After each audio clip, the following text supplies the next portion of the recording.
We teamed up with Broadband Genie to find out which mobile platform is best for finding your way around. We took 4 groups of unsuspecting smartphone navigators and deposited them in the centre of Edinburgh with a phone and a mobile platform that each had never used before. We then set them a series of navigational challenges, asking them to find and take pictures of famous landmarks identified only by cryptic clues. Each team completed the challenge and they all took roughly the same time. When they completed the test, we gave them a strong drink and let them rest their weary feet. Here, in no particular order, is how they found navigating using a mobile platform for the first time. Our team used the Lumia 620, which features Microsoft's Windows Phone 8 platform. The UI has been praised for offering something different, but it left Rob and Seisha, our Nokia-equipped team, unimpressed. I personally didn't really like it that much. I thought it was quite slow to use and wasn't really intuitive. For example, when we were trying to load pictures up to Facebook, it said we needed to email Facebook rather than actually kind of just have the app there and stuff. And it was just quite hard to actually figure out. Yeah, the layout was horrible. The actual interface layout was really useless. I think because there's lots of icons and stuff, it makes it a bit trickier. Whereas with other phones, it's kind of a bit more descriptive and you kind of like naturally know. But maybe that's just because we've obviously used those phones before. Yeah, and Rob couldn't work out how to use the back button. No. It's like, I can't go back. I was like, that Every time I tried to maybe? get back on a web page, it would just send me back to the user interface. Really frustrating. No, it wasn't really that good. No. We ended up having to use other things like an actual physical map. Yeah, because the we map resorted to wasn't the great. visible map, which was a lot better. It didn't really know our location that well. Like it would put us in the general area, but obviously when you're trying to find exact streets and kind of roads and stuff, it wasn't great. Which obviously is not particularly useful when you're trying to find a certain pub on a certain street. So yeah. The Bachelors was alright, wasn't it? Yeah, that's probably the plus side of it. Yeah, It's yeah, alright. yeah. We used it for quite a while. It was on, the screen was on for a couple of times, so it lasted. Yeah, I don't know how it would fare over a whole day, but for the kind of few hours that we used it, it was alright. The photo quality wasn't amazing. And it was really hard to take on it. So because of the Facebook issue, you have to download the app. Depends, yeah. I wouldn't get it just for the camera. Like if you wanted a good camera, I would go back. Yeah, the main plus we saw, the voice recognition was really good on it. That's true actually. The voice recognition, when we went on the Explorer search thing to use the voice recognition, it actually understood me, whereas I've had other phones which don't understand my voice. So that was quite good. Overall then, this was something of a negative experience, although it is worth pointing out that the Lumia 620 is a budget Windows phone. Our iPhone 5 testers are Android users, and they had to use Apple Maps for this challenge rather than the more popular Google Maps. We used the iPhone 5, and I'm used to using one, so that was pretty straightforward for me. I was pretty quick. Keyboard is easy to use. I know how all the apps work and stuff. So things like that were pretty straightforward. I'd say the setbacks were just the fact that you can't drop more than one pin on a map. Makes it really frustrating because if you're trying to look for places that are all in the same place so that you can be more efficient about your route, then you can't, because you can bookmark things, but you can only go to them one at a time, so you can't see where things are located near each other. So something like a tourist map is just so much better, which is kind of a step in the wrong direction, really. Where it was good was actually using the directions, so if we could find where something was, we could actually see where to turn right, where to turn, which direction to walk in and stuff. So that made things quite efficient, but I do think we ended up walking much further than we should have done. But it was decent because we were using it constantly.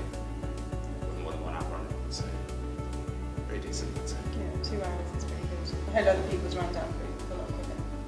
So, did what I was supposed to do, didn't I? Did the job. That actually came out pretty well. Even when you zoom in, it looks like it's going to be really rubbish, but actually, the final photo you get is much better. So it's a bit misleading. You think you're taking this really rubbish photo, but actually what you get is quite nice. I didn't switch HDR on because it's too slow.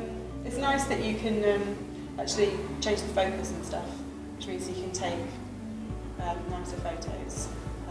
So even though the little button's quite hard to press sometimes when you're trying to hold it, especially if you're zoomed in, it's a little bit tricky to kind of hit that button. But other interfaces that I've used where you actually hit the screen, it just means that there's no functionality that you can use as well. So at at least you've got these features where you can focus and do some slightly more creative things with it. So that's a thumbs up for iOS, even with Apple Maps' well-publicised problems. We gave our team of Android virgins Sunny's Xperia Z Android phone. How would they cope with Google's platform after years of using the iPhone? It went pretty well. It was a bit hard to adjust to begin with because we're both iOS users, so switching to Android was a bit difficult. awkward. Yeah. But once we got to grips, we were able to use the Google Maps, everything like that. Use Google Play to download everything. So. It's alright, yeah. A bit more practice would have been alright. Yeah. Just navigating around the phone was a bit of a problem at first. We wasn't sure where to go for certain things, and to get to Facebook, for example, was a bit tricky than getting to Facebook on an iPhone, for example. It took more took more clicks. Took more clicks to be able to log into Facebook and upload photos and stuff like that. It was a bit more trickier to find.